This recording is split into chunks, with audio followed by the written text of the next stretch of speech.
Hi guys, it's Jess. Welcome back to the Not Carrie Bradshaw YouTube channel, or welcome if this is your first time.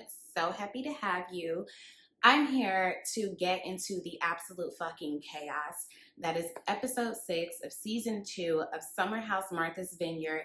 Let's slide right into the bullshit. So there was a lot going on this episode. It was couples weekend, and then we had 2 events in one night. Just from a production standpoint, I feel like we're packing a lot into what is, I think, like a 15-day trip kind of situation. 2 events in one night is a lot for me, but I'm 36. In my 20s, I could have done it. But at 36, baby, you get a daytime event or a nighttime event. And we definitely can't run them into each other. I need a little nap. I'm going to need a little nap. I'm not going to be able to do it. I will not be tapped in for both events. It's just not going to happen. Not at 36. And we drinking? Baby, absolutely not. So first of all, Preston hosts the cocktail hour. I don't love that. I feel like he was pressured into letting Phil come. If this person has made Preston and Jordan so uncomfortable, whether he's done the work or not, why is he invited to come along? Let me not say Preston was pressured, because I think that Preston can hold his own. I don't think that he can be pressured into anything. But if I feel like the reason Bria asked if he could come is because this person made him uncomfortable. And what was really interesting is Phil was already on his way with Mariah in the car. So you've been caping for everybody to give Phil another chance, and Phil has been with your ops the whole time. So what's really tea? What's y'all friendship for realsies? And then to find out at the cocktail hour that Mariah had been reaching out to Bria this whole time to squash it and to apologize, and Bria's been holding on to this and saying that, like, in her mind, I don't think that she thinks that she's confrontational or that she holds grudges or anything like that. I think that Bria has main character syndrome, and she loves to be the victim. And one of the worst things that you can do to a person like that is actually make them a victim, but we'll get to that later in the episode. I don't love how Mariah has been treated by Bria or by Amir. Amir, you knew that it was actually you who started this whole thing. You could have squashed the whole thing had you just said, oh, it was actually me. And you don't think that you owe Mariah anything. And I wonder why that is. I wonder why you don't feel like you owe Mariah anything. I think because Mariah is a kind of Black woman that you don't respect. And as far as the couples, really happy that Simon's boo is there. I'm really happy that Preston's boo is there. I'm happy that Preston's friends were there so that he didn't have to be the only gay person, queer presenting person in this space. I was so happy that he finally had his people along with him. I'm happy to see two gay Black men who aren't light-skinned, who aren't biracial, 2 gay Black men in a relationship on TV. I'm so happy to see that. I feel like a lot of the gay representation that we see, especially for Black men, it's an interracial couple. I think that representation is important, and I'm wishing him and Donald all the absolute best. Donald, when he fell asleep after the Freaknik party, was absolutely me. Absolutely me. Simon, I don't think Simon is used to being around Black people. I think for him to say that Preston looked like Milli Vanilli, based on what? And then the wig at the Freaknik event was bordering on an afro, bordering on blackface. I did not like that. And Bria absolutely gives me that she would date a white man that is not comfortable with Black people. She absolutely gives me that, because I don't think that Bria is comfortable with a certain kind of Black people. I don't think that Bria is comfortable with Black people who are on my end of the Black experience, who are very culturally Black, who grew up around Black people, who do not operate for the white gaze, who were not the only Black person in their class. If it's a spectrum, we ain't on the same end, and I don't think that she's comfortable with Black people who are closer to my end of the spectrum of the Black experience. And I think that that's reflective in the fact that she had no issue moving on from the fight with Summer last year, but harped on the situation with Mariah. And I think that Bria and Amir are similar in the kinds of Black women and the kinds of Black people that they respect and honor. That was so evident. I don't see it for Natalie. I haven't seen it for Natalie. even before she was brought into the house, Natalie absolutely gives what I feel like they said she gives as far as being standoffish. The entire time, not only was she being super shady to Amir, she doesn't like you. She either doesn't, she doesn't like you. You don't talk about like the man that you're in partnership with in front of mixed company in that way, the way that she was talking about him. Oh, I make more money than him. I do what he does in a year, in a month. Why are you talking about him like that? Why are you discussing that in mixed company? If you want to give that you're this elevated kind of person, that's not the kind of conversation that you have. Especially when you're new to a group of people, it's why are you openly shading him? Even the pace of their relationship is really strange to me. I think that's really soon to not only move in together, but to also work together. And the fact that Amir says their next step would be getting engaged, I think that things are moving really quickly. And everyone, including Natalie, was looking like, oh, engagement. And what I'm so curious about is when it comes to non-Black women, I feel like the standards are so much lower. Non-Black women get to talk about Black men in a way that Black women aren't allowed to talk about them. And I'm so curious, if he had been with a Black woman, would he have been as accepting of the kinds of comments that she was making about his career? I just feel like the standards are so different. And then when they get back to the house and everyone is getting dressed, and I don't feel like I need to be a part of that. And oh, you don't have to. What did you mean by that? Be a part of what? You came into their house to party with them. Of course, there's going to be drinking. Of course, there's going to be gallivanting. What part of it don't you want to be a part of? What don't you want to be a part of? Because it's giving that you don't really like being around Black people, even though you're dating a Black man. And I feel like Amir would be more comfortable going into her space than her coming into his, obviously. And that's why the girls weren't welcoming her in. That's why they weren't going out of their way, because I have been in spaces where I know that a person is not comfortable with Black people, and is especially not comfortable with Black women, and is especially not comfortable with Black women who are not docile. It's palpable energy.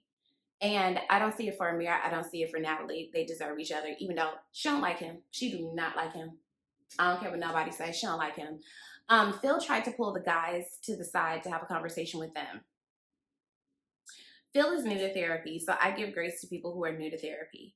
I don't like how Nick was listing all the places that he's been and all the things that he does. So he's, better than Phil. So why would they be in the same space? Okay, sure.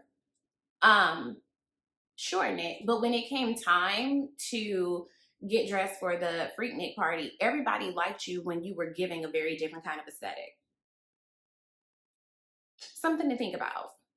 You're so committed to being so polo down, so elevated, so I travel here, I travel there.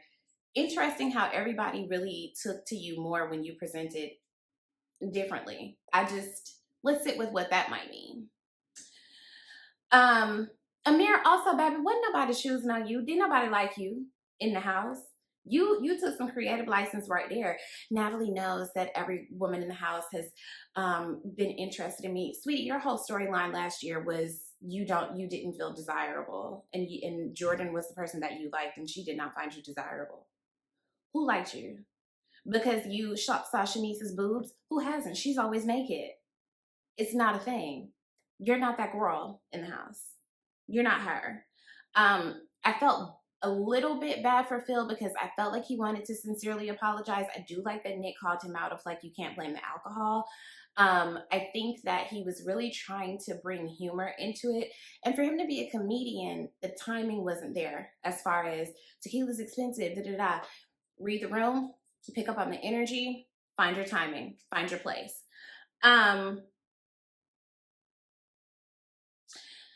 I'm really pissed off with the way Noelle is being treated. And I don't know if it's because I'm an Atlanta girl. Oh, let's pull over right here. I did not feel hopeful about the Freaknik party. I'm not in the business of teaching. And I don't know if because Jordan hosted the Freaknik party and this is a show that's going to be televised, maybe that's why she felt compelled to give the history of what Freaknik is, and that's fine. But this reminds me of what Ebony did on Real Housewives of New York, where you're taking every opportunity to teach. Like somebody said on Twitter, this group of people didn't know who Arthur Ashe was, but we're going to take a moment to teach about the history of Freaknik. And I grew up with Freaknik. My mama and boyfriend sold t-shirts and barbecue. We used to be, I mean, we were kids. You know, kids didn't become precious until kind of recently, you know, but that's a part of growing up in old Atlanta, real Atlanta. You know somebody that made money off of Freaknik if they sold the t-shirts, which y'all, if y'all know where I can find a Freaknik t-shirt, please let me know. I want a vintage Freaknik t-shirt so bad. They sold barbecue, they sold food, they sold t-shirts, whatever down there. And you would see the college kids, you would see, like, my cousins would drive down from South Carolina to be in the mix. It's something that I miss so much. Like, I miss the energy of the city, even though, like, we weren't all the way down there, of course, because my parents gave a fuck about me. We weren't all the way down there, but it was something about what the city felt like during Freaknik.